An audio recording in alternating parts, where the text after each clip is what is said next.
Hey everybody, and welcome back to another 7th grade math lesson. Today we are going into the idea of proportionality and what it is, how it works. So when things are proportional, there are two things that have a relationship together so that they change at the same rate. That's an important phrase. They're going to change at the same rate. You hear this a lot when things double, you're tripling, or you want to half something. When you double something, you have to double all of the things. So like if I wanted to double a recipe, I would need to double the sugar, double the eggs, double the flour, double the oil, double the chocolate chips.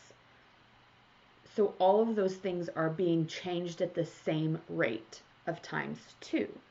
Same if I triple something, or if I half something. If I wanted to half a recipe, I would need to half every ingredient the same. They would all have to be halved. And so we use this in math by showing equivalent ratios or equivalent fractions.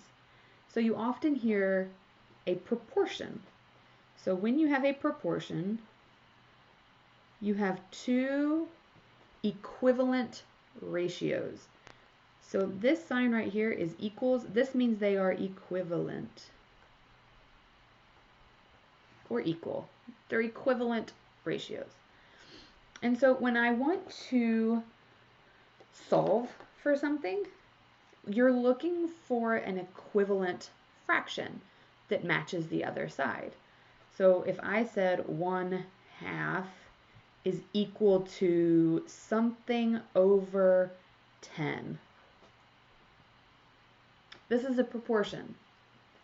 So to solve the proportions, you've usually used the method of cross multiply and divide, where we would do 1 times 10 and then divide it by 2. So if I do that, 1 times 10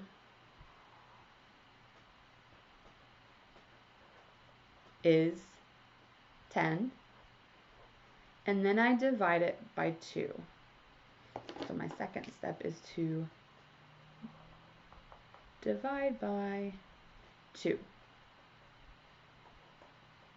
So 10 divided by 2 is 5. So x in this situation is equal to 5 because 5/10 is equal to 1/2. And this mathematical process works no matter which piece of the puzzle you are missing. So the key here is to identify the two things that are related, and you're going to set up a relationship. So key things to keep in mind about proportionality. The first one is there has to be a relationship.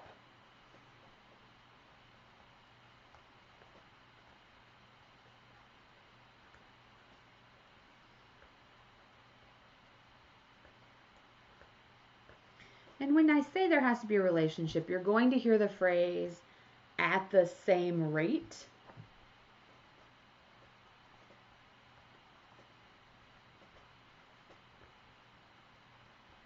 Or you might see constant rate.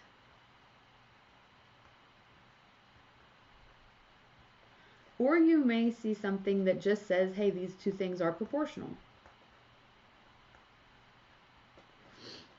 And generally when we're talking about proportions like this, we're going to know something and we're going to try to predict something else by using this relationship.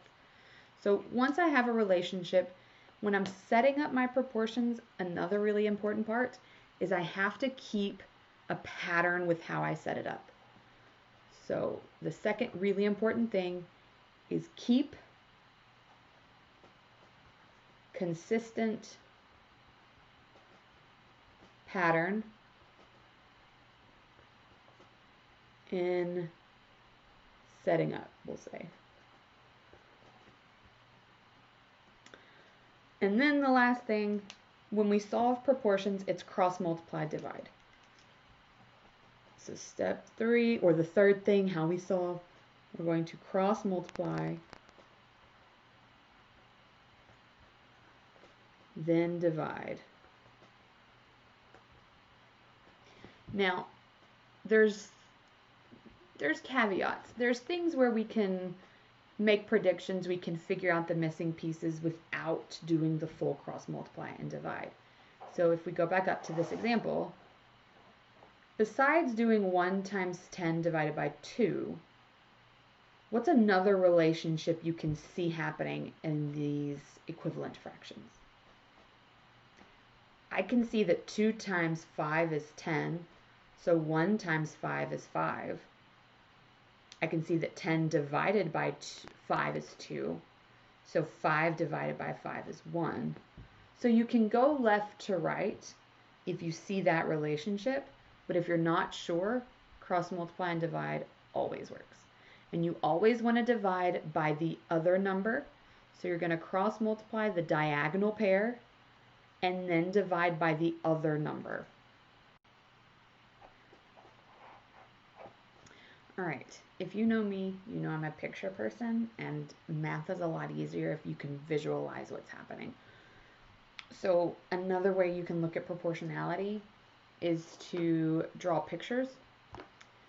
So, and we call those pictures, well, there's lots of ways you can draw them, but we're going to look at ratio tables real quick. And ratio tables can take on a lot of different views. They can look different. You can kind of set them up different, but the key is to set up the relationship so that the two things are tied together and have to change consistently. So if I told you that Joey has 3 video games and Henry has 2. Same thing. So Joey has 3, Henry has 2. If they keep this same relationship, if they stay the same proportionally, how many video games would Joey have if Henry has 24? So my question is, I want to know if Henry has 24, how many is Joey going to have? So that's my question. And I can write it as a proportion. I could solve it as a proportion, but I don't want to for this one. I want to set it up as a ratio table. So I'm going to represent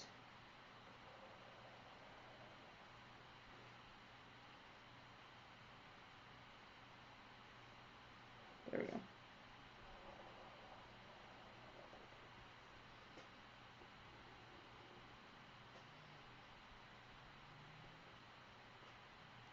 Only looking at the left situation, the original.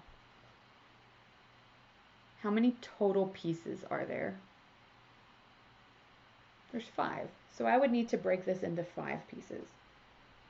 So 1, 2, 3, 4, and 5.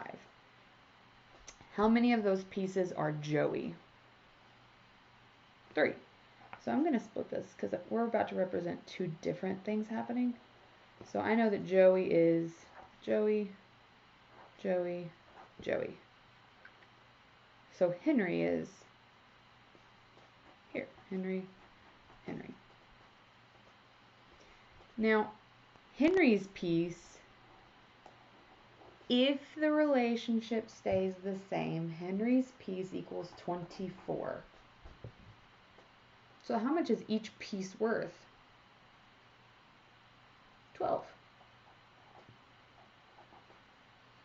So if Henry has 24 and each piece is 12, how much does Joey have? 36. Because if this is 12, this is 12, this is 12, so this is 36. It's just another way to look at proportions if you like pictures. All right, well that brings us to the end of our proportionality review. We will continue this idea for a while. 7th grade is a lot of proportionality. So if you've got this, you're going to be good for a while, and if not, we're going to keep practicing. So don't forget to like and subscribe, ring the bell to get notifications, and I'll see you guys next time. Later.